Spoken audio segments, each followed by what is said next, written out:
diesel, diesel. I'm banging with the BLT, diesel. Canada! There you go. Yeah, I love Canada. This is Dobby Vanity with Blood on the Dance Floor.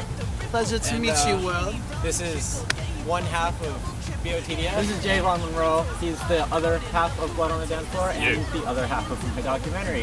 Beat tempo. Blood on the Answer originally started with me. I had my little laptop and I just had my little notepad and I went on there and I started writing all kinds of crazy raps in there. And my goal was like, look, I'm gonna make music, I'm gonna get people's attention, I'm gonna push people's buttons. I wanted to create a band that was geared by their fans, and that's what was the creation of Blood on the Dance Floor, which is becoming this ultimate ball of wax. I mean, Dobby knows there. I met him like 5-6 years ago, something like that, crazy amount of time, at a show, and we talked on MySpace a few times before that, but we just kind of hit it off in person and then kept in contact. Crank that music, blast it up. Let's get wasted, super. Guess what? It began with my whole aesthetics of Vanity and my whole personality of glamour, this whole like party monster lifestyle kind of a thing.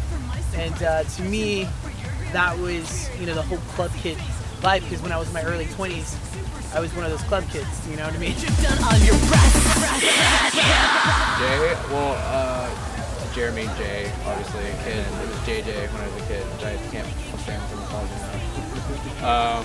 And then the Von Monroe, Von's like more of a royalty thing, kind of like Dobby has like Vanity and Von, and Monroe. Someone gave me that last name because they told me I was like the hardcore male version of Marilyn Monroe, and I was like, alright, live with that. Like, much scarier, but pretty.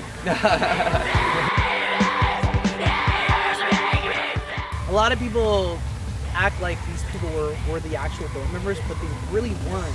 It was all my little world. It was like Dobby's world. I was the one with the imaginations. I was the one creating these songs. They were just there for the ride. They kind of saw it as it got really popular, and they were helping me out. And at first they were like, yeah, I'm all about it, let's do it. But literally, Matty was at the first show, and that was it. So he wasn't even, a lot of, like, I see all these like Wikipedia stuff about us, and it's so off.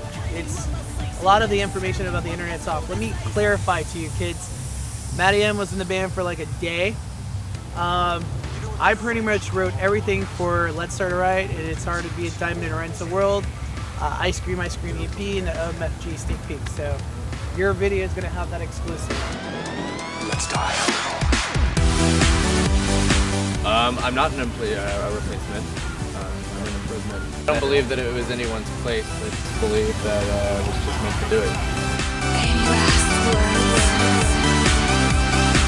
I'm not signing to any labels, but the tours, we can't announce anything yet. Well, it's May 2nd we're going to announce it. The past tours, we played Warped Tour last summer, which was astonishing. To go from a band that's not signed to a record label, no record label help, all independent artists, not even like signed to an indie label, to go from, you know, playing venues that had 300 to 600 kids to 3,000 to 4,000 on Warped Tour was insane. Yeah, okay, so we got Evolution releasing. I just started an EP. I haven't dubbed any names on it yet. We're gonna really kick it up in May, so we've got about another month of tour left, and then we're coming back and we're gonna finish that up. But we're already confirming collaborations. I think one of them was the girl from I Kill the Symphony. That's one of them. My good friend Brittany, she wants to do a song, and yeah, I mean, we're working on some new stuff here. Carolee will do some of the new stuff that we got going on, so it's all pretty much like a new EP that we got coming up, I think Halloween time. So we got more music coming. More music. Don't you wanna touch my evil creeping flesh? Put your lips on my vein and your hands around my neck. My first job was McDonald's. I worked as the drive-thru guy. I was the guy that would pee on your ice cream and get taken. I'm just kidding. Never peed on nobody's ice cream. Don't take me literally. No, I worked there. I worked at Steak and Shake, and then I was like, basically, because I got the jobs to pay for my equipment, and I do my bands, and I play in local bands. Like my first local band, the 60-Fold Cadillac, that was the name of the band. And we were like these like Blink-182 like pop punk band. And then I started Red Stars Horizon, which is more like an alternative rock band. But yeah, I started working at fast food places, but then I saved up money and went to hair school, became a cosmetologist, and I started doing hair for the earlier years. And actually, I would cut hairs, save up $300, and go in the studios. So I would just sit there and like haircut after hair. I'd do like 8 or 10 haircuts a day, and then save up money and then pay for the studio and then record it.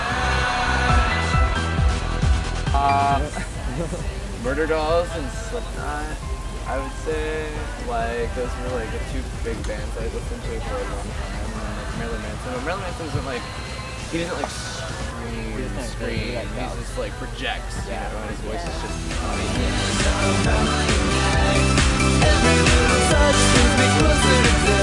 Oh, we're gonna be like rocking out arenas. There'll be like 30,000 people, and we're still gonna sign everybody's autographs. So we're just gonna get crazy and bigger. Bigger!